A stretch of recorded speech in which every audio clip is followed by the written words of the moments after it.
Prepare to step into a world where imagination knows no bounds as we present Legends, Loot, and Lore.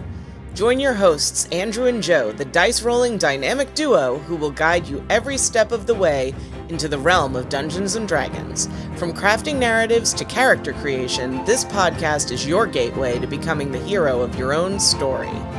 Whether you're a new adventurer or a seasoned traveler seeking new insights, Legends, Loot, and Lore has something for everyone.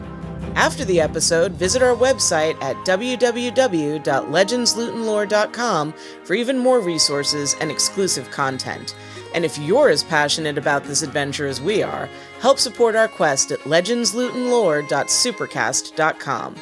Embark on this odyssey with us and let the echoes of ancient tales guide you toward a destiny filled with limitless possibilities.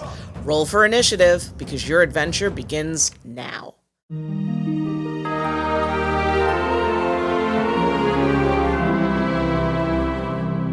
Hoist your tankards high and polish your dice, because it's time to unleash another electrifying episode of Legends, Loot, and Lore. We are your dynamic duo of dice rolling themselves. Andrew, that's me, and Joe. That's me. Ahoy, adventurers and aficionados of all things fantasy. In this rollicking installment, we're embarking on a quest as epic as a dragon's wingspan, diving headfirst into the captivating realm of Dungeons and Dragons. Our target? Unveiling the heart and soul of character creation, the first 6 iconic classes that are as essential to role-playing as a trusty +1 sword. From bellowing barbarians who rage so hard they give even the stoutest stone giant a run for its rocks, to bards whose harmonious melodies are more entrancing than a siren's serenade, we're peeling back the pages of character creation to reveal the hidden treasure of wit and whimsy. Prepare for more laughs than a halfling at an all-you-can-eat buffet as we delve into the realms of roleplay and roll with the punches. So grab your dice bags, roll for initiative, because Legends, Loot, and Lore is about to take you on an epic adventure.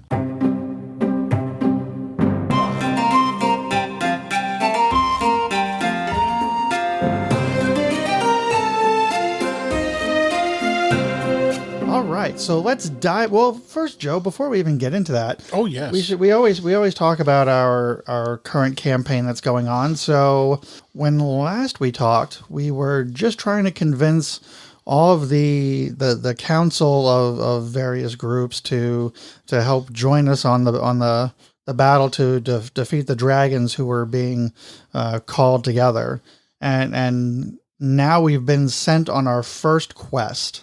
So what was the purpose of that quest, and what were we doing? So yes, the Drakhorn had been blown, and the council was lacking in information on what the Drakhorn was and how it worked, since it hadn't been done for at least a millennia. So they had reached out to the Arcane Brotherhood, who had an expert in the Drakhorn. It was an expert actually in dragons in general. However, they had not heard from this expert in 3 years, as she had disappeared in the sea of moving ice in order to, for all intents and purposes, interview a dragon up there. So they asked you to go, and the council asked you to go and find her and find out the information on the Drakhorn. So you guys left off last time on a ship that was just entering the sea of moving ice. Yes, and I'm trying to remember the ice skimmer, frost skimmer. The frost skimmer was the name of the boat. Yes, a hardy ship. I'm sure it was. And yes, we were on our adventure to find Macath. That's correct. The tiefling sorcerer. That's correct. Sorceress. Sorry, sorceress. Forgive me. You're forgiven. So we were on this adventure. So we were sailing through the sea of moving ice and encountered several. We encountered giant octopi. Yep. Merrow, is that what they were? That is correct.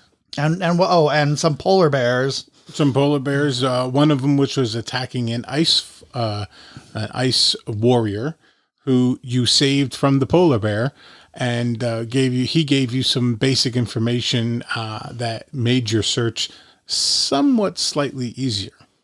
That's right. And then so we were still sailing on, trying to find this iceberg. It was mainly a plateau, but it had columns of spires of ice surrounding this iceberg, and that's almost what we were like in it search was for. made that way specifically in a defensive measure.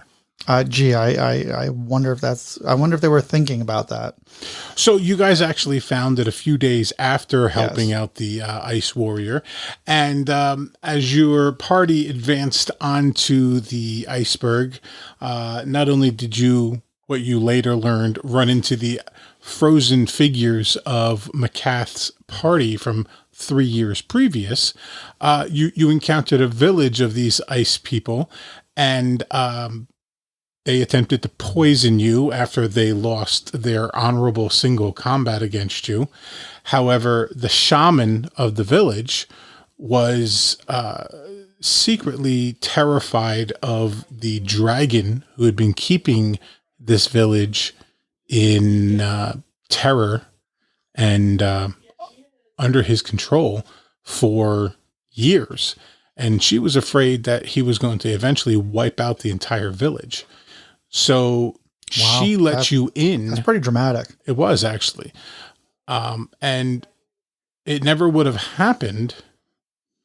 You never would have found out about it if it wasn't for the Toma, the half-orc, saying that they were there on a spirit, in response to a spirit vision. And he was talking about the last message that McCath had sent 3 years previously. Mm-hmm. But in the way that he said spirit vision, it clued in her, who had been praying to her spirits to try to have somebody come and rescue them. If he hadn't worded it just that way, that never would have happened. Interesting. So thank God for Toma, who, if I recall correctly, doesn't rank too high on intelligence, but he had a spark of brilliance.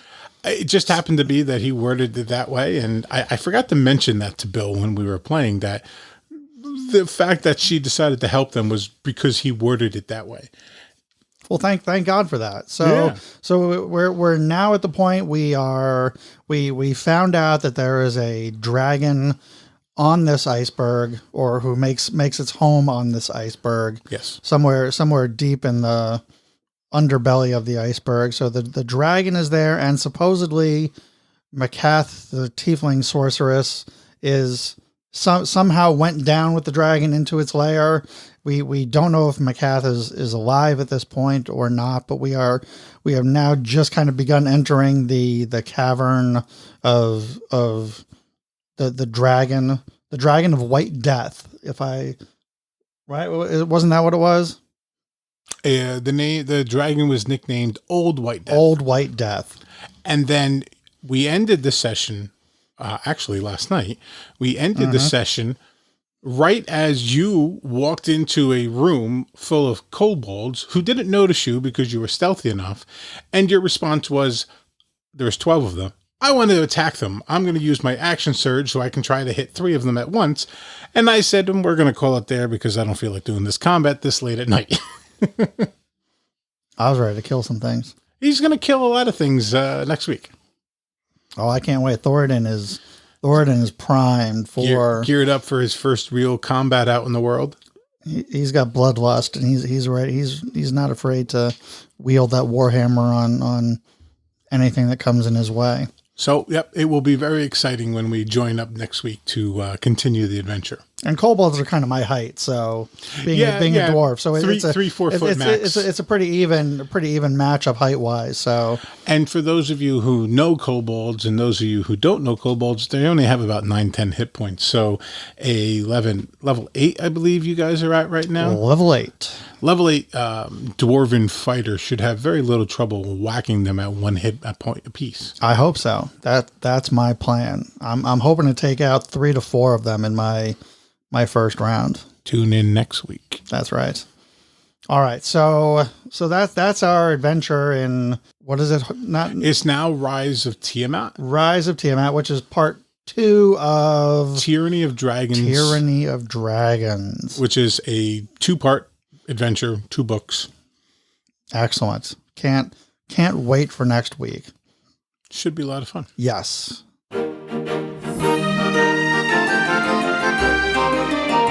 All right. With that, let's dive into, we've got so much to talk about with these classes. So we're going to go through the first 6 out of what are a total of 12 classes in the basic rules. So the first 6 are, and these are going in alphabetical order, so there's no real particular order to these. Barbarian, Bard, Cleric, Druid, Fighter, and Monk. Mm-hmm. Those are the 6 that we're going to cover this episode. We're going to cover the other 6, the Paladin, Ranger, Rogue, Sorcerer, Warlock, and Wizard. That will be in an upcoming episode, and we'll have a kind of a 2-parter here to cover all the classes, because it's really just too much to kind of cover in one session. So Joe, let's start with Barbarian. So how would you describe a barbarian? What is their kind of background, so to speak? Well, typically a barbarian is more of a primitive class. They don't have your sophistication other people would have. By that basis, certain people tend to put intelligence as a dump stat in these particular characters. No, hang on. When you say dump stat, let's remember our audience here. So that's correct. So when you talk about a dump stat, so remember there are six stats. So when you roll the dice and you get your points and you start assigning out points to each of these stats, Joe, what is a dump stat out of those 6? So a dump stat is the stat when you roll your 6 dice. You roll your 6 stats, and whatever stat turns out to be the lowest roll, that becomes your dump stat. You end up putting that roll into your dump stat, which is the stat that is least likely to be useful to your class or your character in general. For a barbarian, while you don't necessarily need to have a low intelligence, other stats are more important, like strength and constitution, for example. Oh yeah, for sure. Intelligence is not necessarily a strong point of barbarians. That's not to say that a barbarian can't be intelligent, because there definitely are. But it does not always have them there. Right. So that's what a dump stat is. So not for each class, between race and class. So each class has certain stats that are just not as key as other ones. So if you get a bad roll for one of your stats, you can always put it onto something like, in this case for a barbarian, intelligence, because their attack rolls, your HP, your AC, all those things are not dependent on intelligence. So it really doesn't. It's not as important as those other stats for a barbarian. When we talk about things like wizards, when intelligence is your spell casting ability, then intelligence is very important. But for a barbarian, kind of their typical thing, they're not going to be the most intelligent, so you don't have to worry about putting a lot of points into that particular stat. If you watch any of Critical Role, Grog is a barbarian, and the guy who plays him a little simple because he has low intelligence. That's a typical way of playing barbarians, but again, not that you have to. And there's a lot of interesting stuff with. I mean, what you can do. So when you start selecting a class for your character, this is really. This starts to flesh out. So you've got race, you've got class, you also have backgrounds. So this is really where you start to build the backstory for your character, kind of who they are. So barbarians could be the town champion. They could be the muscle in town that helps protect the people. They could be a criminal. There's a lot of things that you can do with a barbarian and play with those those different abilities. But we're going to talk with each of these classes what's called the quick build. So in the basic rules, Wizards of the Coast kind of provides a kind of quick way to build one of these characters, telling you exactly what key stats or what abilities to focus on, and how to kind of quickly build a character. So it'll be as enjoyable as possible. So Joe, let's talk about the quick build for Barbarian. What is, so we said strength is most important. Absolutely. Because the Barbarian tends to be a melee fighter, which is a fighter that gets in close, hand-to-hand combat, swords, axes, even some clubs every once in a while, depending on what flourish you want to have. And as a creature coming in with that type of melee weapon, strength is almost always required for those to determine how hard you hit, if you hit, and how hard you hit. Well, because typically you're adding your strength bonus to that attack. Both of those rolls, correct? Right, exactly. So that's why strength is most important. You really want to make sure you're at least probably above a 15 to start off with at a level 1 character. You want to get as close to 20 as possible. To that will really beef up your weapons, and later on in different levels when you start getting a second attack and things like that, the Barbarian becomes a big heavy damage wielder very, very quickly. Yes, and the second thing that you tend to want to boost up is your Constitution. Correct. The Constitution you want to boost up because when you get into that close melee contact and start fighting, you are going to be the center of attention for many of your enemies, which means you're going to draw a lot of attacks, which means you need to be able to hang in with the combat and take a lot of damage. And they're not wearing necessarily, I mean, they're big brutes, so they're not necessarily wearing a ton of armor. Correct. So you want to make sure they've got as much HP as possible. So that's why you really want to focus secondarily on that Constitution score to help beef up the high HP. So when they get in the midst of battle, they're able to take some hits before they potentially go down. Absolutely. And the limiting of your armor tends to help them in this case, because the third one, if you have another high ability score, stat score, is to get into your dex. Not only to help with your initiative bonus, meaning you can jump out early into that combat, but also the dex will combine with your constitution and increase your AC. Yeah, so you always want to, that's a great point. You want to kind of balance, getting decent HP and getting high AC. So when enemies are attacking you, the likelihood that they're going to connect with that attack will hopefully be less likely that they'll make that attack. And let's talk about background really quickly. We're not going to get too deep into backgrounds on these episodes, but the one that Wizards of the Coast recommends is the Outlander background, and that's kind of what they suggest for a quick build for barbarians. Remember, the barbarians are very much tribal people. So those who are found out not in the cities tend to live in tribes, and they tend to be hunters and trackers of some sort. So they don't necessarily. The Outlander kind of fits that. When we get into that description, you'll see what an Outlander is, and it fits that motif. So there's many other backgrounds to choose from, but that's kind of the most typical background chosen for a barbarian. Now, as far as hit points are concerned, we've got 1d12, which is what the hit dice is for. The hit die is for barbarians.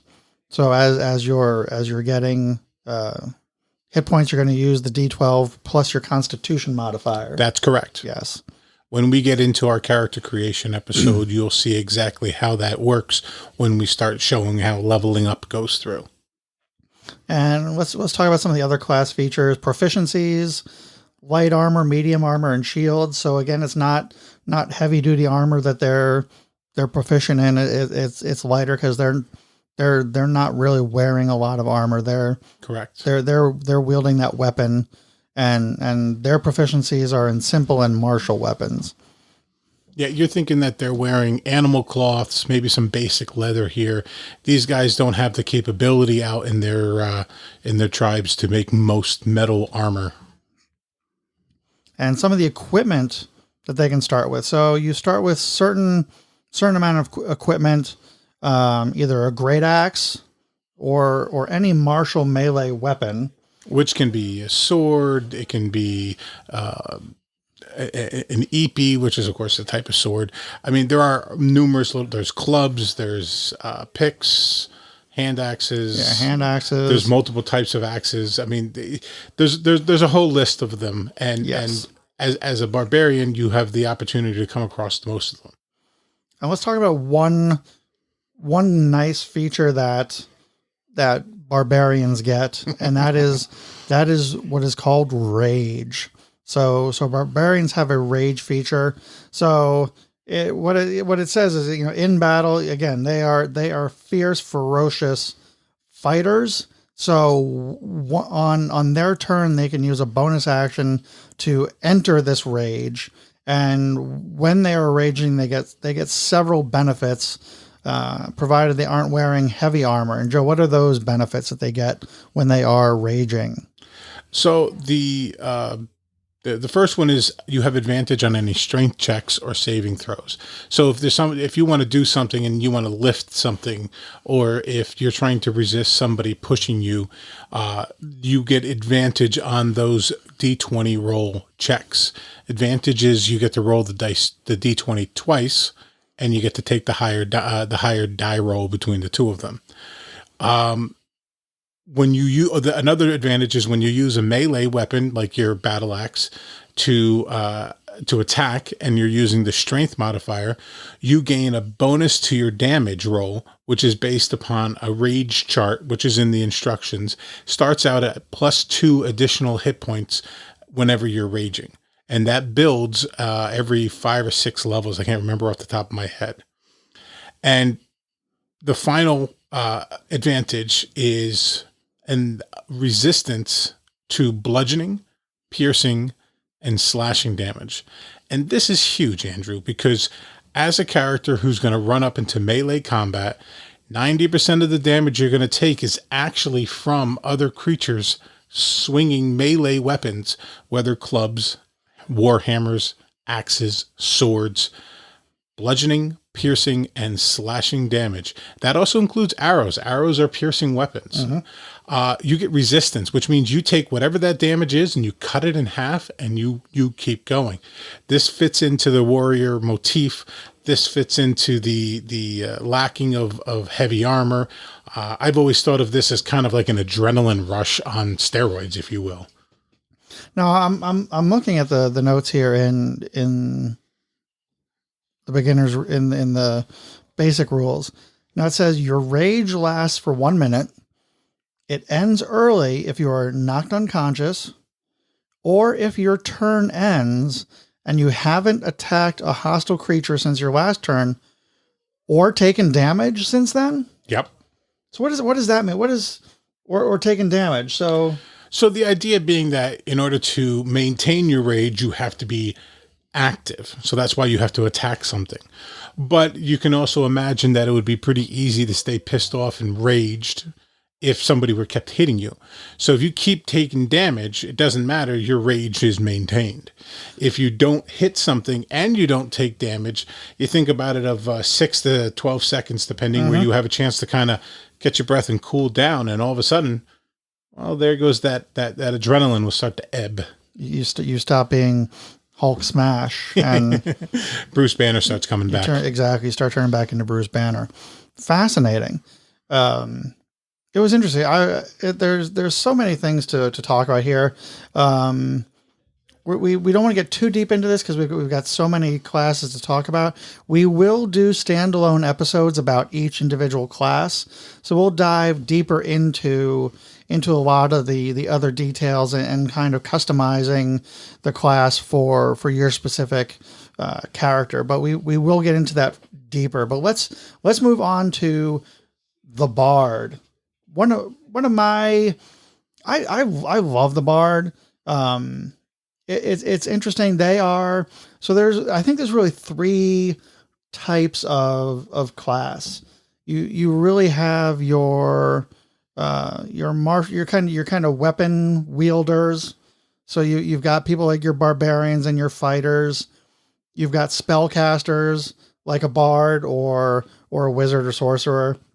And then you kind of have some hybrids that are a little bit of fighter and spellcaster. So you've got those three different ones, but this is, it's interesting you say that. I actually have him in my head split up into three different categories. I have the melee guys who run up with the hand weapons. I have ranged characters, which are people who use bows and arrows and magic. And I have utilities, which are people who tend to use either both or more specifically, they have supporting type magic or abilities. And I throw clerics, paladins, and bards into the utility one because they have spells that affect both good and bad creatures. They have healing spells. Right. They have debuffing spells. They have buffing spells for the characters. That's just me. Your characterization fits just as well too, but that's just how I've always said. So it's interesting. Yeah. So bards are. So I love the description of bards as a versatile and charismatic spellcaster known for their captivating performances, magical abilities, and wide range of skills. This kind of goes into what Joe was saying. They're not only are they offensive spellcasters, but they have these kind of, I don't know what to call it, defensive, but support spells to help the party as well. They're entertainers, but they've got this great magic that they use within their music and storytelling, and they really have a way to inspire their allies and also kind of manipulate reality with their performances. So there's a lot of interesting things that you can do with a bard. And what's your take on the bard, Joe? I think you nailed most of it right there on the top of the head. The bards. The only thing I would really like to add about that is the bard is one of the more and we'll talk about it in a minute. The charismatic characters. These are the guys that can whip into a bar or even on a street corner, start playing, make a few copper pieces just because the people will feel sorry for him, or actually he'll be good enough that the people will like him. And if your party happens to be extremely poor, at least now you have some kind of money for the night. And you can do that inside of an inn. Sometimes the innkeeper will give you room and board if you're good enough. They always have the ability to charm people. But as I was saying before, they're also not terrible with little hand weapons. Short swords typically, but you can hand once in a while. You can give them a long sword or daggers even. Yeah, I mean, so they're again very, very versatile class within the world of D&D. Now, their primary ability, as kind of we've already alluded to here, is their charisma. That's the primary ability that they focus on. So their spellcasting ability is based on charisma, and a lot of those persuasion, performance. Is it performance charisma based, or is that? No, that's charisma. I can never remember if it's charisma or strength. No, performance is charisma. Performance is charisma. Because performance in D&D is specifically towards the idea that you are performing something less than actually doing something like physical. Got it. So like athletics or acrobatics. Correct. Or you can even do oration. When we talk about the class, we'll talk about some subclasses, but there are some subclasses that deal with oration as opposed to music.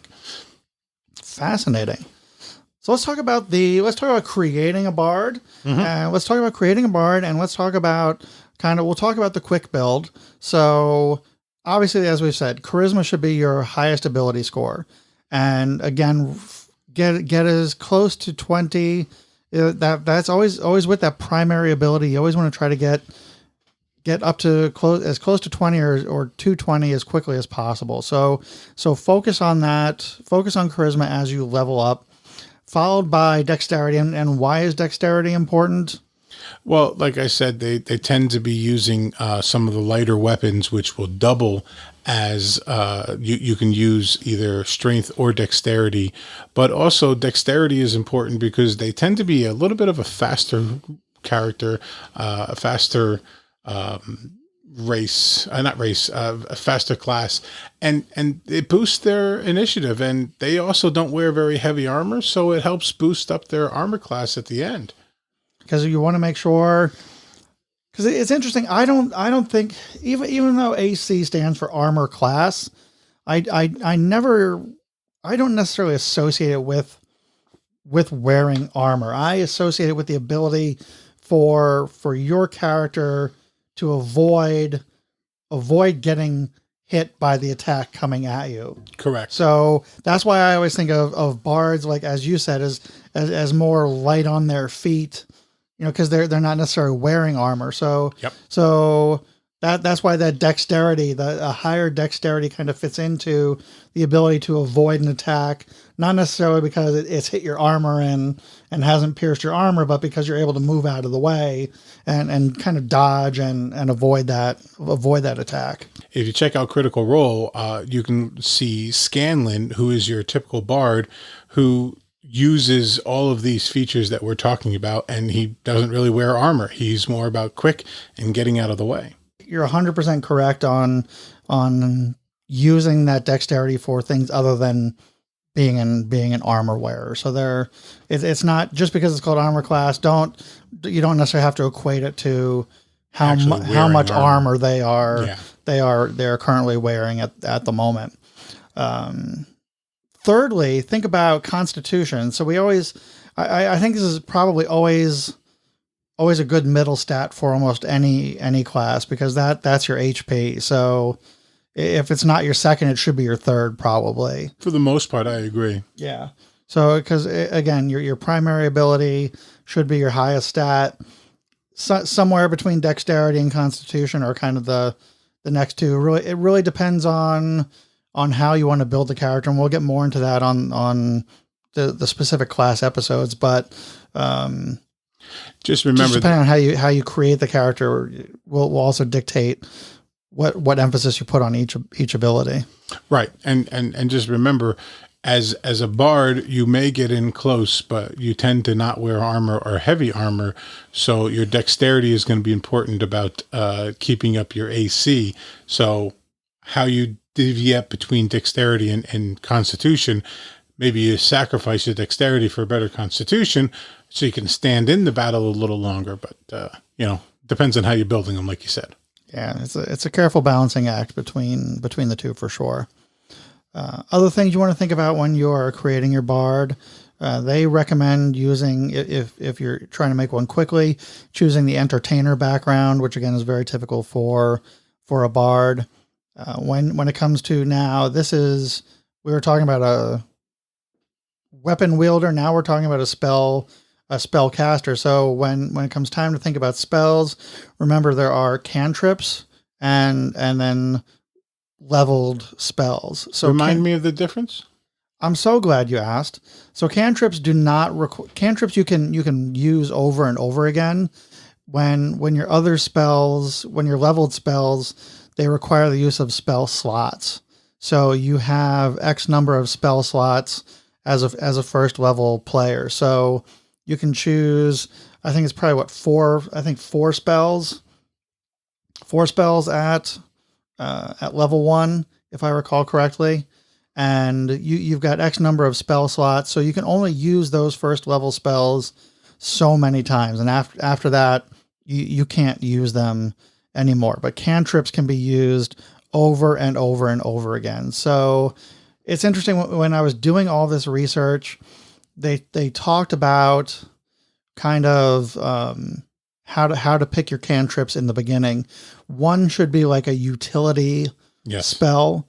So let's say you're casting light or something like that. So if you're in a dungeon and you're one of the few races that doesn't have dark vision, you can cast light or something like that, or it's in the dark and you want to be able to light it up. Utility spell, something that can something that would help your party, like a healing spell. So they recommend. I'm trying to see what cantrips they recommend here. Minor Illusion, Vicious Mockery are the two that they choose. So Minor Illusion is a kind of a useful utility spell, not really an attack spell. So it could help you get out of certain situations. And then Vicious Mockery, which is the psychologically cutting spell. Yes. Sarcasm, just the old sticks and stones goes out the window because words can hurt. And when they come from a bard, they can actually take away your health. And that's one of the things. So you want to hold on to that cantrip because, again, as you level up, those cantrips become more and more powerful. But remember, you can use them as many times as you want. So you don't have to have spell slots for those. Now the first level spell slots or the first level spells that they recommend are Charm Person, Detect Magic, Healing Word, and Thunder Wave. Which is a nice mix between utility, offense, and defense. With the Charm Person and Detect Magic being utility, you can charm a person and possibly talk your way past them. You can detect magic to see if something might be magically guarded or protected. Healing Word is kind of self-obvious where you can heal. And Thunder Wave is an attack spell, which is fairly commonly used by bards and many other classes in the games that we've played anyway. It seems to be a player favorite. Yes, indeed. So now let's talk about some of the other things for the other features for this class. So the hit dice for the bard is a D8. Yep. And let's see, proficiencies. So the bard is only proficient in light armor because, again, they're not typically an armor wearer. So this is probably leather or something very simple, not nothing heavy or elaborate, so to speak. Weapons wise, simple weapons, crossbows, long swords, rapiers, short swords, and let's talk about their tools. So what do they get as their tools? So the cool thing, and here's your role play, your personality fitting into it. You're proficient in 3 types of musical instruments that you may want to choose. So I think the one time I mocked up a bard, I never got to play it. I think I took the drums, and I thought it was like a lot of fun to think that I'm dragging this mini cart behind me with a modern day set of drums behind and like setting it up before every battle somehow. And I've never played the character. I've never played a bard. I haven't played a lot of characters. And it was just an interesting concept. That really is. Now it's interesting because that will go into the next thing that I want to talk about here. So I could imagine it reminds me of the old, I don't know necessarily Civil War, but colonial battles during the Revolutionary War. How they had the band out there playing. So I could see like a Rush concert at this battle, and Joe is just drumming away out there, just throwing inspiration out at the rest of the party. So that's the one thing that bards have is what is known as bardic inspiration. Oh boy, you just gave me a great idea after we talk about the inspiration. I'm so glad. So talk. So I'll do that. You do. I'll talk about bardic inspiration, and you talk about your idea. So it is. So it's interesting. So this is my idea of bardic inspiration. He's not really a bard, but I think of Matt Foley from Saturday Night Live giving the motivational speech, telling kids to stay off drugs. So this is he's giving living in a van down by the river. So he is giving this motivational speech that is so good. It's like the most epic motivational speech ever, that the dice that you are rolling are even inspired. So what happens? I love this. It's like a personal cheerleader.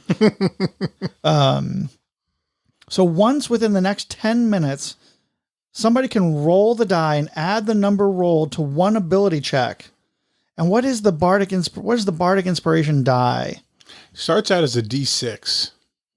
That's right. It's a D6, and then at 5th level it becomes a D8, a D10 at 10th level, and it just keeps going up. So you can add this die to an ability check, an attack roll, or a saving throw. Not to your damage dice. Not to your damage dice. It doesn't inspire your weapon, but it inspires you in other ways. Think of it as inspiring you to do something, whether to hit, to avoid damage, or to resist damage. Makes you toughen up. Yes. Now you can only have one inspiration die at a time, so don't think like you can keep multiplying these, but yes. So Joe is your drummer on the battlefield, doing an epic drum solo, and you feel so moved by this music that you've got this extra jolt of inspiration when you go out on the battlefield. So Joe, let's please share your idea with us. Do you remember the movie about Kiss? The kid was trying to do everything he could to go see the band Kiss, and his mother was part of a church group. They were trying to prevent him to go seeing the concert. Now I can see you don't remember this movie. It was from, I think it was from the 80s or 90s. And anyway, he gets the Kiss concert, but he's a drummer in his band at home, and his mother breaks one of his drumsticks, which makes him lose it and will walk out on his mother. So he's at the Kiss concert with his girlfriend and his friends, and he's waving just one drumstick. And without looking at him, I forget who the drummer of Kiss was. He ends up throwing his drumstick into the audience, and he catches it. So of course. Of course. So what you were talking about giving out the inspiration, and I mentioned that, I was always thought if a drummer would be awesome.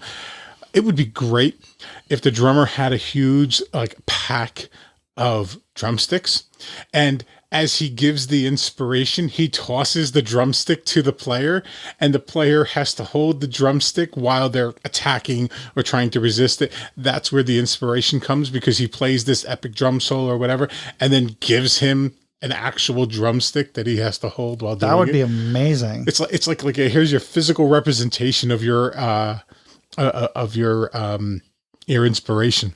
And when you think about how inspiration works, it's a bonus action. So you can do your attack, you can do whatever, and then you turn to one of your compatriots and say, "Hey, Andrew, you're doing a swell job," or whatever you may say, or you play a quick, guitar riff or lute riff or whatever, and you pay attention to them. That's when they get their inspiration.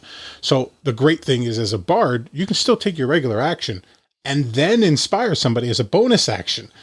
And you can give that, I think it's 6 times or 4 times when you're first level. You can use this feature, the number of times equal to your charisma modifier, minimum of once.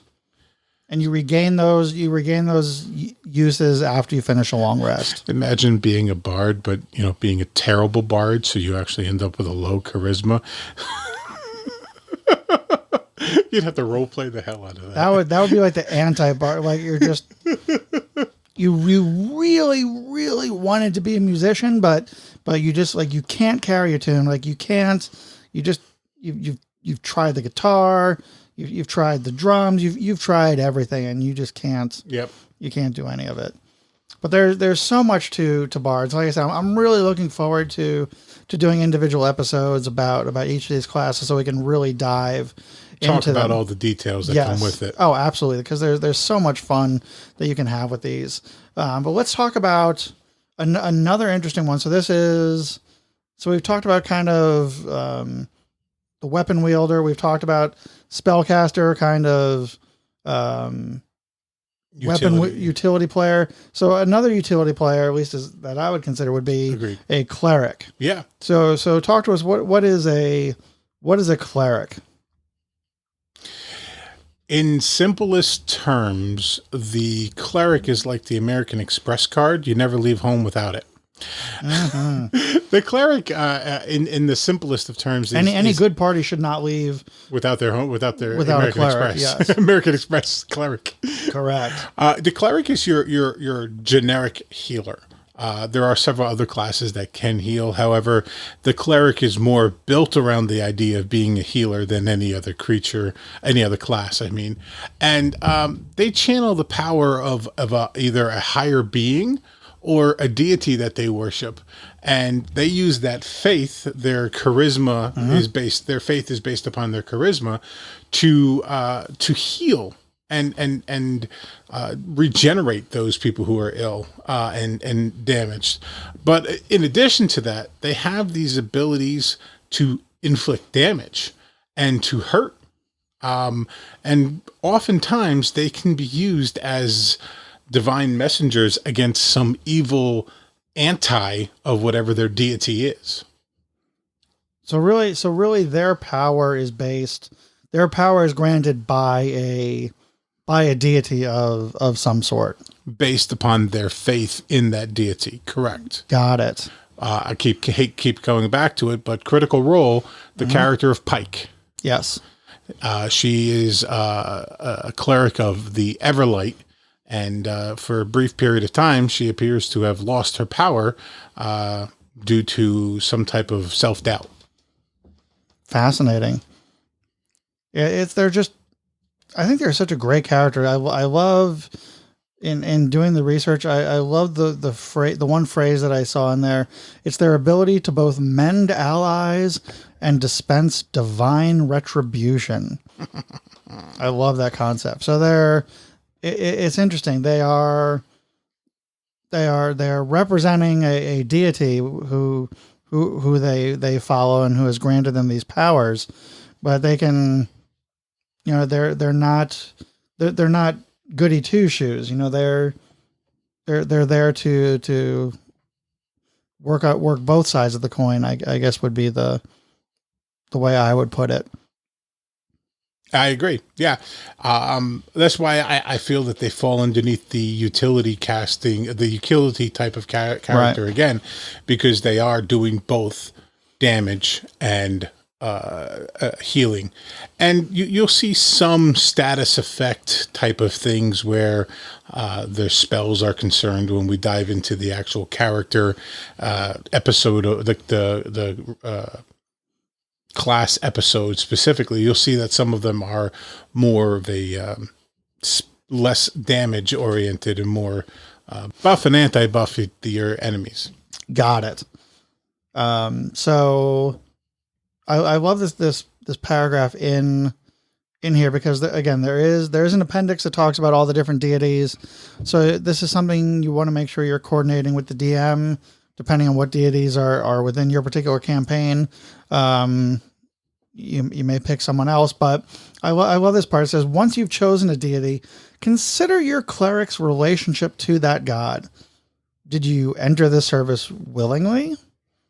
Which is a really good point. Yeah. Or did the god choose you, impelling you into service with no regard for your wishes?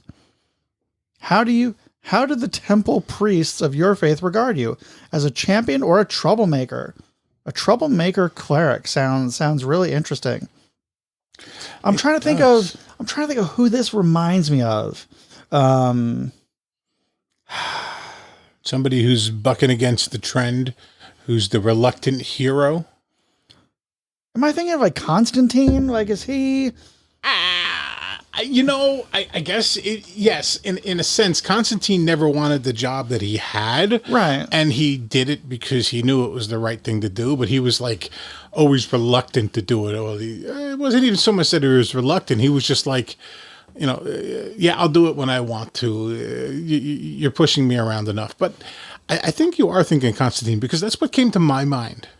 Yeah, it's an interesting dichotomy about, you are the other person that this makes me think of is Moon Knight. Yes, from the show.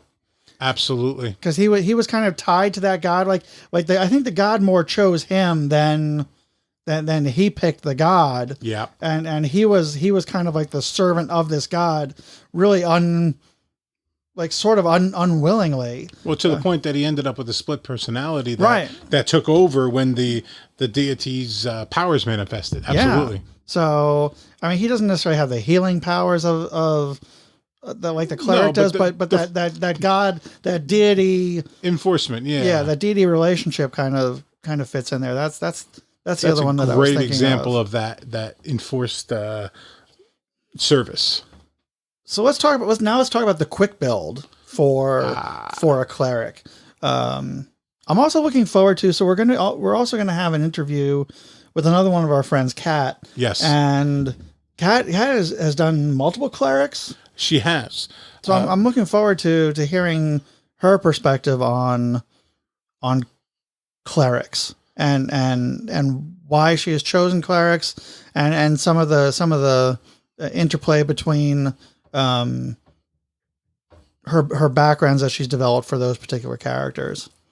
I think one of her because it was the longest running, one of her best clerics was Petra when we did Curse of Strahd. Yeah. And she was able to level her up very, very far. In a lot of fun nod, she played a female dwarven cleric there with a beard, which was always the way I believe D&D had it represented, that the female dwarves ended up having facial hair as well. Interesting. I do not know my history of female dwarven facial hair. Yeah. Interesting. So let's get back to the quick build. First, what should they be thinking about what's the first ability they should focus on when building the cleric? So the first thing that you want to put your stats into is your wisdom. That's your spell modifier. That's where you're going to base all of your magical power out of. Yeah, wisdom is going to be key for whatever spells you cast, all those healing spells. So the second ability you should prioritize should either be strength or dexterity. Strength, if you're going to create an offensive character, you want to have that if you're wielding a weapon, so to speak, or dexterity for defense if you want to have a higher AC. And right behind whichever one you choose, then the third one in line should be your constitution to maximize the HP. Those are really that it would go in that order. So either strength or dexterity in the second slot, just depending on how you want to create your character. If you want to be more of that kind of ranged attack spellcaster, definitely work on your defense. But if you want to get in there a little bit more with a weapon, then work on the offense and go with your strength. But the other thing you want to look at is the background. Yeah. For a cleric. So why would you choose the acolyte background? I mean, I guess that's the stereotypical background for it fits for a cleric. It fits the where a cleric would kind of its basic roots in. Again, we'll get into the backgrounds in more detail, but the basic idea of an acolyte gives you certain additional checks and skills that fit into the religious background that you're diving into as a cleric. But there are tons of other backgrounds that you can just as easily apply as you go through. Some other things to consider as far as a cleric is concerned. Remember, your hit dice are going to be a 1d8. And your proficiencies, similar to other characters in the same kind of spectrum, light armor, medium armor, shields, weapons are just simple weapons because again they're more of a spell casting kind of I want to say defensive. They're not in the middle of battle. They're not really a weapon wielder in melee combat. So they're limited in kind of what weapons they have proficiency in. I mean, they could theoretically use any weapon, but they don't have proficiency in it. See, that's interesting. I've personally always looked at the cleric as more of a melee character than a ranged character myself. Really? Yeah. That kind of gets into kind of the next section about the equipment that you can start with. The mace, or depending on your race, if you're proficient with a warhammer. It's always pictured in my head as somebody who's going to get up into the middle of a combat and start swinging around. That being said, I don't think when Kat played Petra, she was actually that much in the middle of a combat like I would have played one. So that's not necessarily saying that I'm right. That's a good point. Yeah, because I'm thinking more of their support spells to You're absolutely right. Yeah. to the other characters that are actually in melee battle. So they're either weakening an enemy or strengthening an ally is kind of how I see them. You know what the other thing is then when What's she that? played Rey in the more recent campaign, the Turtle, she ended up with such a high AC that she just waded into combat and started whacking things around. So again, I was fitting in my head as more of a melee character, but I never really dug into the idea that a priestly character would be further back. I guess I'm thinking more of the Paladin, which we'll have to talk about next episode, where I believe they have the proficiency in the heavier armor. Right. Yeah, that's a good point. I missed that one on myself. Again, that was my view of how the character would be played. But see, it's interesting that you say that though, because it's how we've seen other people play the character. And you've said this, I've said this. You don't have to play the stereotypical character.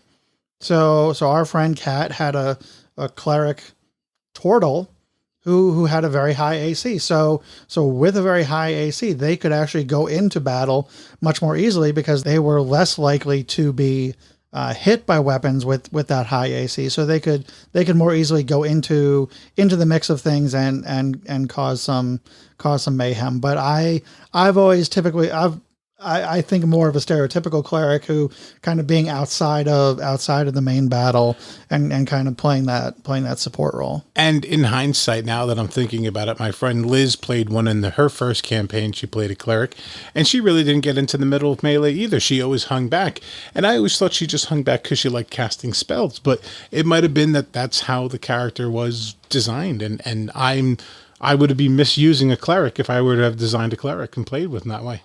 Well, you wouldn't be misusing it.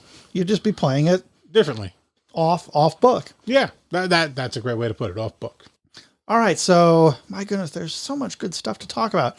So let's go into the next class, which is Druid. Now, I have always thought of the Druids definitely as a support character. Yes. They have very little hit points. They have typically very little strength. And when you start looking at their spells, our friend Christina played a druid in our second campaign that we did together. And she ended up not caring for it as much. She had played a rogue in the first run.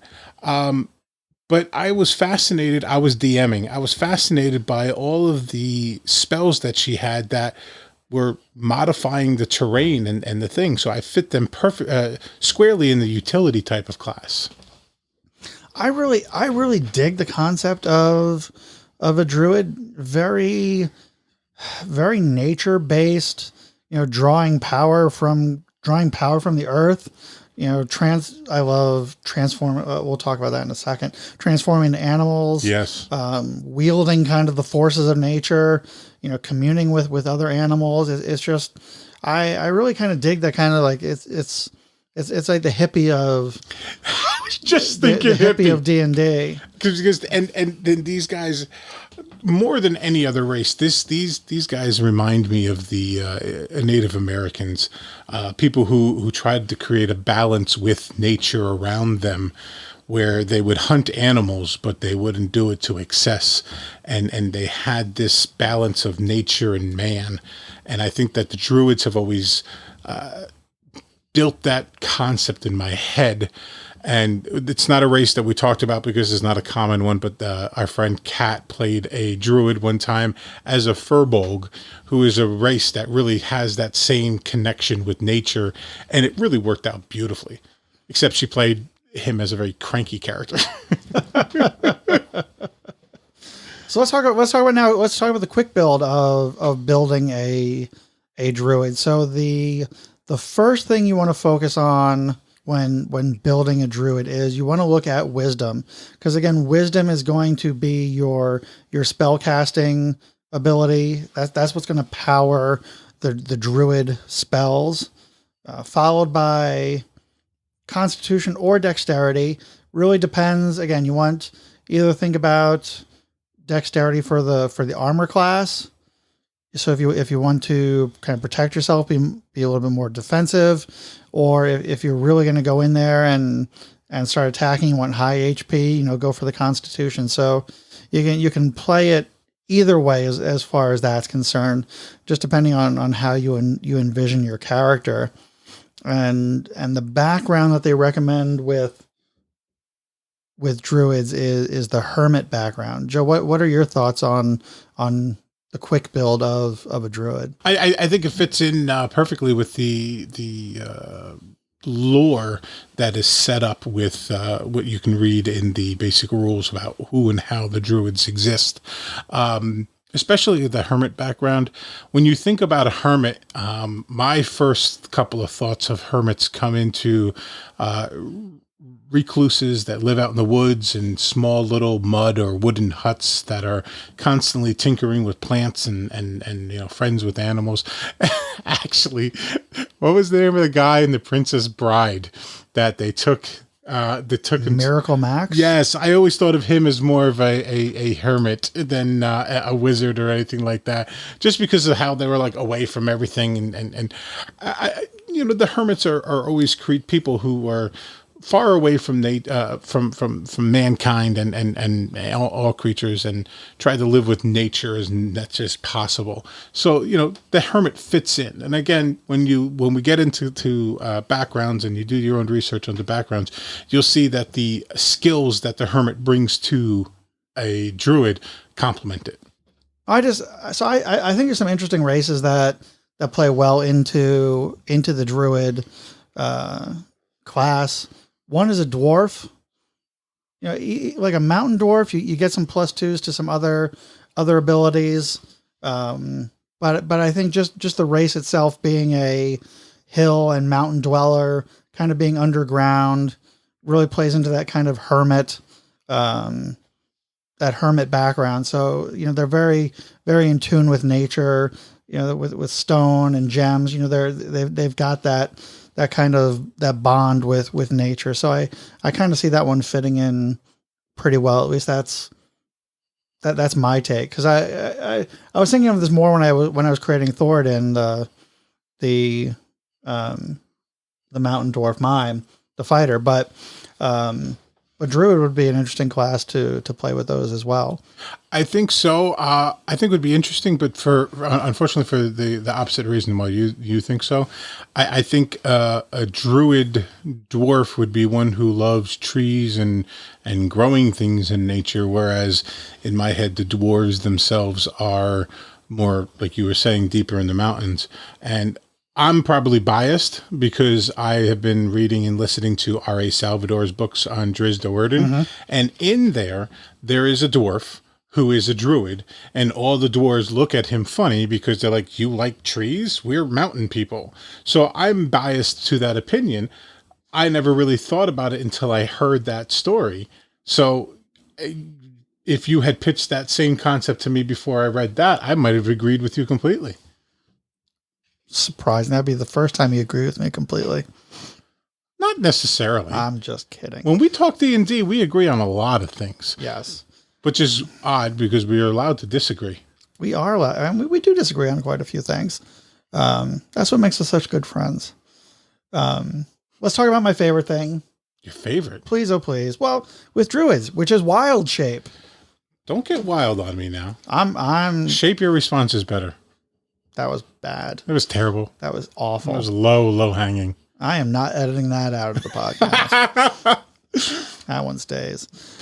Yes, wild shape. So wild shape is what allows a druid to adapt to different situations by transforming into various animals possessing unique abilities. There are limits on this as to what animals they can wild shape into. I think the movie Honor Among Thieves really went out on a limb, allowing the druid to wild shape into an owl bear. That's not typical, based on the basic rules, but it's interesting. This gives you additional abilities, like you could be a bird. You could have the ability of flight, swimming, enhanced senses. So there's a lot of other things that you can add into your abilities as a druid by wild shaping into various creatures. You can wild shape into a small animal and go in and spy on a situation. There's a lot of different reasons for doing this. You scope out the area ahead by being a bird and flying up high and seeing what's going on before you actually go into a combat area and get a lay of the land. So there's a lot of really cool things you can do with wild shape. Get into and out of situations based on what animal. And as you level up, you can turn into a greater array of animals based on the abilities that you have gained. But for me, wild shape is just one of the coolest things that you can do as far as a druid is concerned. Agreed. The versatility that allows you to, like you were saying, there's just so many things you can do as different characters, different creatures, and smaller creatures sneaking around, flying creatures to go take a scout out. It's great. There are drawbacks, of course, where you take Always. you take the traits of the creature that you do.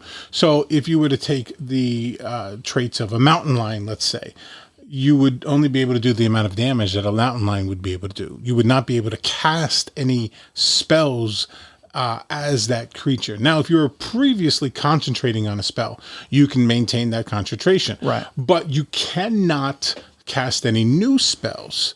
Right. And you're limited to the armor class and the hit points of that creature. Now, the caveat to that is, instead of dying when you hit 0, you revert back to your original being. Right. And start taking hit points again from wherever your hit points were there. Right. So it does create an extra pool of hit points if you find the need, but it will more than likely reduce your offensive punch. Certainly, but I don't necessarily see it as being that much of an offensive tool. True, I can see that. I see, again, more of the utility class, and things like that as the abilities. That's why I think they kind of fudged things and allowed the druid to become an owl bear in Honor Among Thieves, but typically it's I think lions and tigers are maybe some of the larger animals that you can become on some of the higher levels. I can't recall, but we'll get into that when we start talking about the class specific episode, because the information that's available for each class is so detailed, vast, that we've been recording now for over an hour and we're still touching only the high points, and we hope to after we do our character creation, I think we're going to start diving into the specifics of each class individually. Correct. So on that note, let's segue right into the next class, which is the fighter. So the fighter is really interesting. In my campaign on Tuesday night when I'm playing, I created a fighter for the first time. And I've been enjoying playing the fighter class, which is why I found it really interesting. You haven't had a chance to perform combat as a fighter much in the Monday night campaign. No. After you've done it for a while, I want to talk to you about it and compare our experiences, because I find the fighter expansive and limiting at the same time. How so? Well, there's only 3 things you can do: attack, or attack. your attacks don't vary by much, which is one of the things I kind of like about spellcasters, is because you usually have a range of spells and you can mix and match. And you know, with a fighter, you really only can run up and hit something. There are variations on that, of course, but as my fighter, I run up and I hit things. Now, given the character that I'm playing, it fits perfectly with the personality that I've built around him, and that's fine. That's one of the reasons why, and again, we'll talk about the details. That's one of the reasons why when I took my subclass, I took the one with the maneuvers, because the maneuvers give you a large variety of things you can play around with. I think once you get to level up a fighter, it becomes a much more robust character. Yeah, you've got like the superiority dice with the maneuvers. You can disarm, you can frighten. There's a lot of things you can do when you get into higher levels with a fighter. But I think your level 1 fighter is just, that's what he is. He is trained to fight. That's what they do. You know, everybody within a party has their specialty, and his prowess is with weapons and defending those that are in the party and keeping them safe.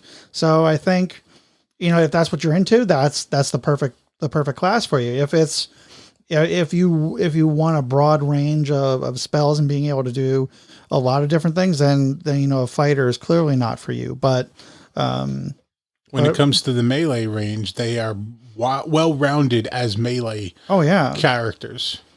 I mean, they've got the ability to wear the armor, so they've got proficiencies in armor, weapons, etc. They are fantastic people. Like I am, like Thoradin, the dwarf. He's a soldier, so he has fought in wars, and I mean he's over 250 years old, so he's seen a lot of battle. So he's not just a killing machine. He is a wise tactician. He knows, you know, how to coordinate a battle and go in. So he's got a lot of wisdom behind just swinging a sword.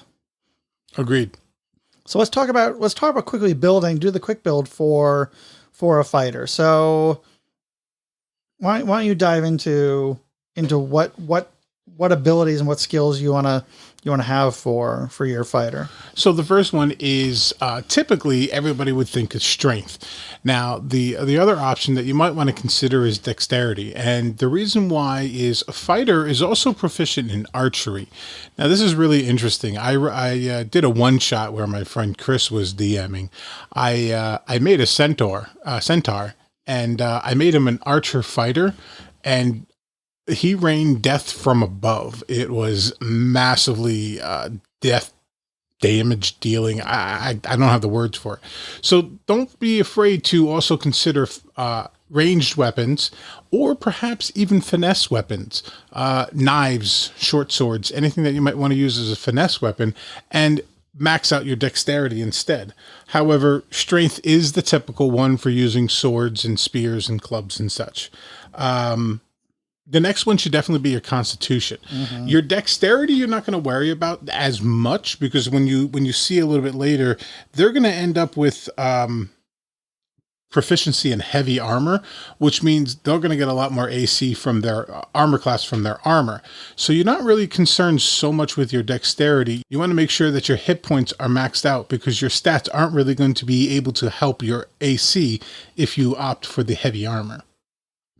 Yeah, you want to have the hit points behind that sword that you're swinging. So when you hit, you want to be able to take a hit right back. You want to be like Rocky Balboa. Yes. You know, you want to be able to punch and be able to take a punch. So definitely maximize that constitution for your HP. What else should they consider with a fighter? Let's talk about some of the other features. So, well, real quick, since we were talking about the other backgrounds, the typical background for a fighter is a soldier. Yes. Which, again, as we said in the other ones, the details of the soldier background fit in and complement well with the fighter. Again, we'll go through it all when we delve into the backgrounds in future episodes. So hit dice, 1d10. Yep. So again, Healthy. yeah, very, very healthy with a 1d10, which is great. Their proficiencies, they are proficient in all armor and shields. So yet again, they can wear heavy armor, so that'll be a big boost to the AC. So that's why you don't necessarily have to focus so much on the dexterity and want to focus more on the constitution to raise the HP. Yeah, if they do break through and connect with that weapon. I want to make a quick note here. We've talked about shields in a couple of these characters.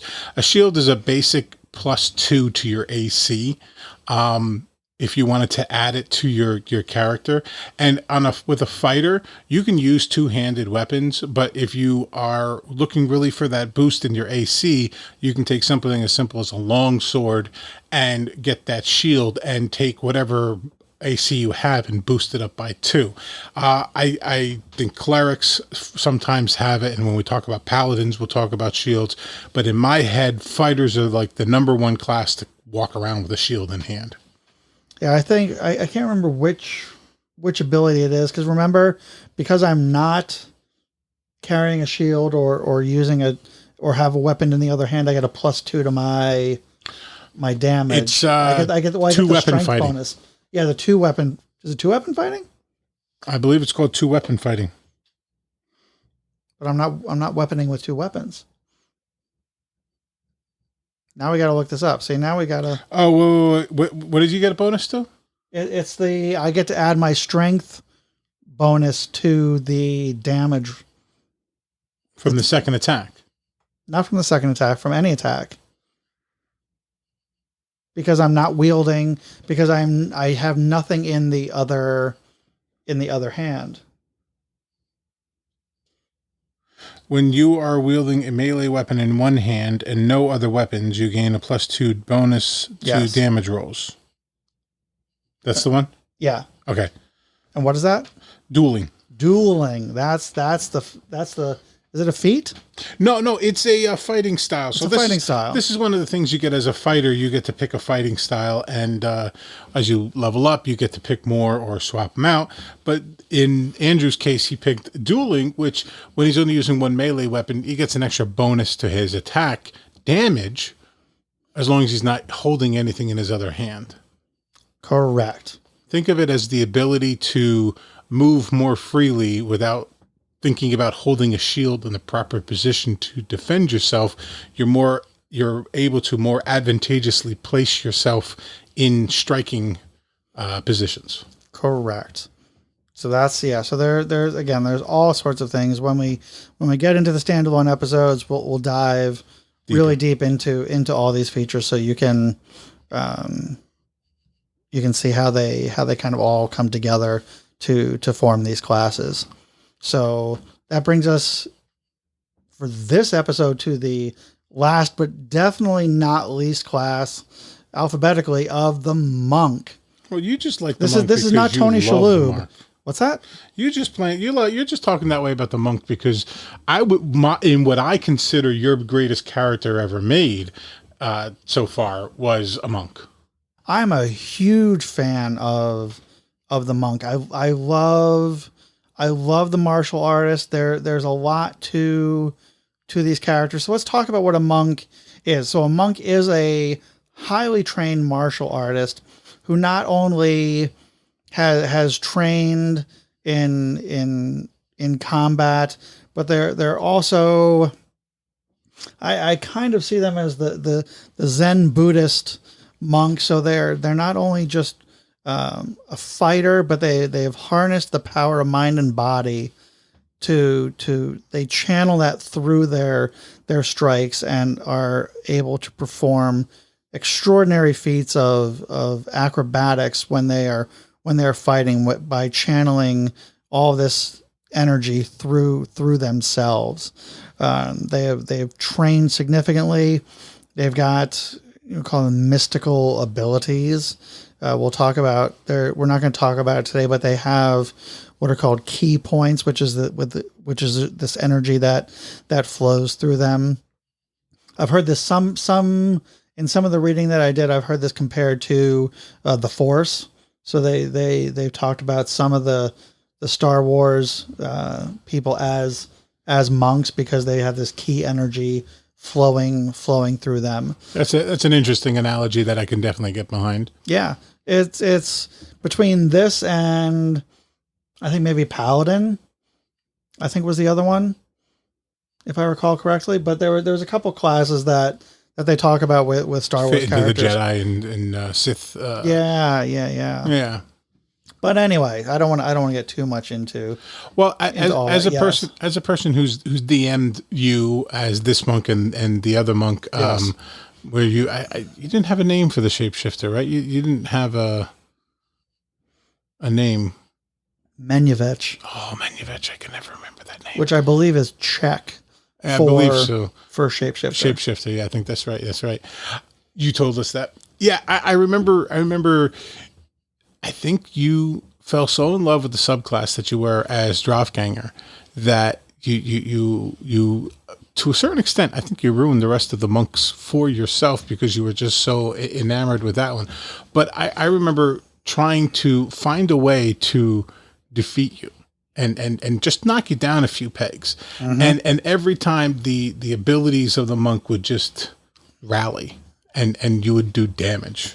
It really is my favorite class. Yeah.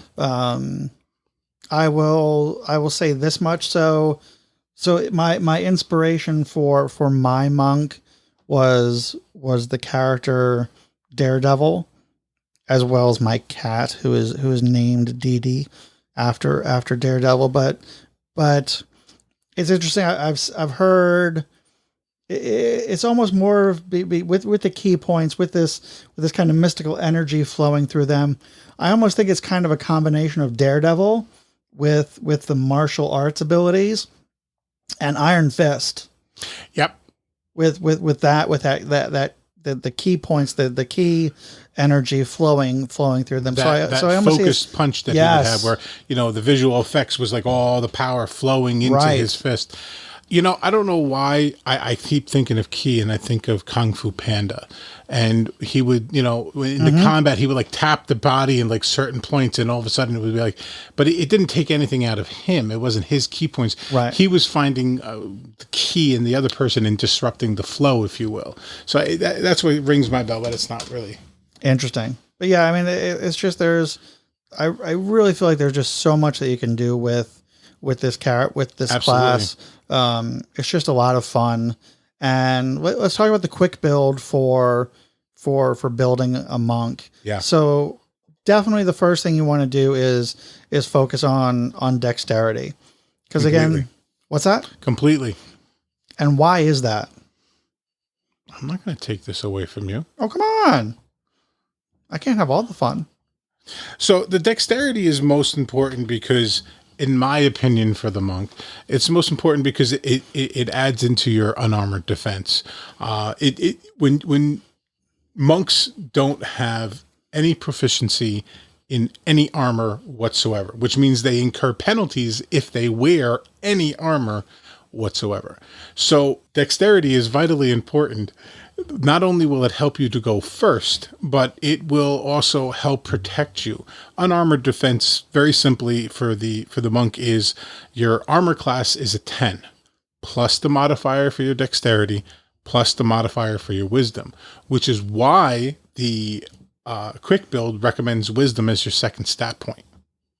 Correct. And one of the reasons, so one of the reasons that I really liked, so the monk that I created was a tabaxi, which is the feline race in Dungeons and Dragons. So one of the things I like, the one reason that I created a tabaxi or feline monk was that typically a monk has a 1d4 unarmed strike, but with the tabaxi, the tabaxi has the cat's claws. So the tabaxi unarmed strike becomes a 1d6. It's a little boost right off the start. Yes. So a 1d6 for not even holding a weapon is a pretty slick little feature because you can use again, when we get into the episode about monks, we'll talk about flurry of blows, which is one of the things you can do with your key points. But you can have 2 extra attacks, 2 extra unarmed attacks, so you can really use those cat's claws to do some nice damage. I have to tell a quick aside story about this. Oh, please do. So we were playing Curse of Strahd, and you guys were coming up to face Strahd. Do you remember? You won the initiative roll, and you came up to Strahd, and you hit him with your short sword, and you hit him with 2 unarmed strikes. And I think your unarmed strikes at that point were up to like a D12 or something like that, or maybe a D10. You were doing like massive damage to him. I do remember this. And the problem was Strahd has a heart hidden inside his castle that absorbs, I think it's up to 50 points of damage, and you did like 54 points of damage in 1 turn, which is a massive amount of damage for a monk to do. Yes. I mean, it was impressive. Don't get me wrong, monks can do a great amount of damage, especially when you use the flurry of blows. But I remember I had to describe it as his wounds healing back up, because he was really still had that 50 hit points because it was transferred and taken from his heart. And I remember the look on your face. You were so distraught. So deflated. You thought that everything that you did was worthless, and you just kind of like, we're just going to take a step back from the combat. And it felt so bad to watch you do this, because I wanted to tell you there's this heart over here. It was amazing. It was so funny. I'm like, what am I even doing? Why are we even here trying to defeat this guy? If I just did 50 plus points of damage to him and he just like healed himself, I'm like, I give up. I give up. It was probably the most miserable I ever felt about brutal playing against a character, because it was like this, and he's been building the character, and he'd been like working on it and perfecting it, and all of a sudden it comes up and it's like his best shot didn't do anything. And It was like, it was the perfect morale defeating. Like, I just was like, I had to let it play out. But then I told him afterwards, I was like, dude, you don't understand how much damage you really did. You just erased this whole problem. Yeah, it was frustrating to say the least. But I think, again, I'm all about the monks. I think it's just, I think it's nice because they are fighters. But they do have a lot of variety in how they fight. You know, it's not just the fighter, you know, just dealing damage with a single weapon. You know, with the key points, there's some really cool things that they can. There's a mystical aspect to it. It's like, you know, it's not your typical brawler. It's a guy who goes up and punches and kicks, but he's not a brawler. He's a very precise instrument of damage dealing. It is Neo in the Matrix, and he just stands there and goes, "I know kung fu." That's how I feel when I play a monk. Which is really funny, because I was going to say Neo from the Matrix. I was going to say it's like Bruce Lee, which is kung fu, if I'm not mistaken. Yeah, so I mean, it's just a fun. I love I know nothing. Like I've never taken a lesson in any martial art whatsoever, but I love them so much, because I think it's such an elegant way of fighting without a weapon.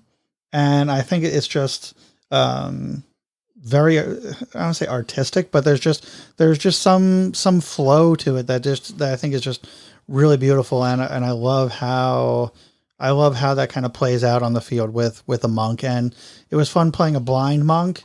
And I'll talk more about this on the standalone episode, building Daredevil as a monk and some of the things that you want to consider. But there's some really cool things that you can do. But playing a blind character, we don't have time to go into that now. But it was definitely a challenge to be a blind fighter out on the battlefield. And with the monk is something else that, like, you know, I was talking about how a fighter, you kind of just walk up and swing your sword or swing your weapon and hit. And the monk definitely has a lot more creative flair that he can use to it. On the Tuesday night game, we were playing with Mike, and Mike played that monk for a while. And he had a staff, and he had a lot of fun trying to incorporate backhand slashes with the staff and his own his own fighting. He said, I love that you're cracking yourself up. He said it every time. he was saying fury of blows instead of flurry of blows. And it still plays. It plays out well. A fury of blows. It was really well. But it's like, I think the idea that I was trying to say here is like, with a fighter, you walk up, you swing, you hit, you miss, you do it again. With a monk, it's more artistic, if I may, because you see kung fu fighting and stuff like that. You see these people making these elaborate moves, trying to get into the right position, and with a monk, there's more creativity to it. And then when you get into the role playing, flair. There's flair. And when you get into the role playing of it, this is when you can start describing what you're doing. And when you have a player who really enjoys role playing, they'll get into that. Obviously, I try to do it whenever I do a killing blow, but other people will like to just describe their hits at random points, and it's like, good, go for it. Yeah, there really is just, I don't know. There's too much. There's so much. There's so much you can do with the key points. Well, like I said, we'll get into it in a future episode, but definitely dive into it. You can feel free to do your own research. There's tons online about these different classes, and so don't let this is just kind of scratching the surface as to what's really out there. So wow, that was that's half, and we're six classes, and my God, we've been going for over 90 minutes talking about all these different classes, and we're only halfway there. So thank you for listening through all of this. We will continue with another episode right after this with the other 6 classes, which remember are the Paladin, Ranger, Rogue, Sorcerer, Warlock, and Wizard. And we'll dive into all those as well. And then, like I said, we will in future episodes kind of do a deep dive into each of these classes and give you some more details on some fun stuff you can do with them. We also have an interview coming up with our friend Kat, who we mentioned play the cleric several times. So we're going to dive into her background and her choices about all of her character creation. Yes, it'll be fun to listen to somebody else talk about character creation and kind of their thought process on how they develop characters from the beginning. So hopefully you'll find that interesting, and that episode should be coming up shortly. So once again, thank you so much for listening. We look forward to you joining us on future episodes. Remember, you can help sponsor us and keep us producing these episodes. You can go to legendslootandlore.supercast.com. You can also visit our website and check everything out there, which is www.legendslootandlore.com. So check it out. And thank you so much for listening. Thank you.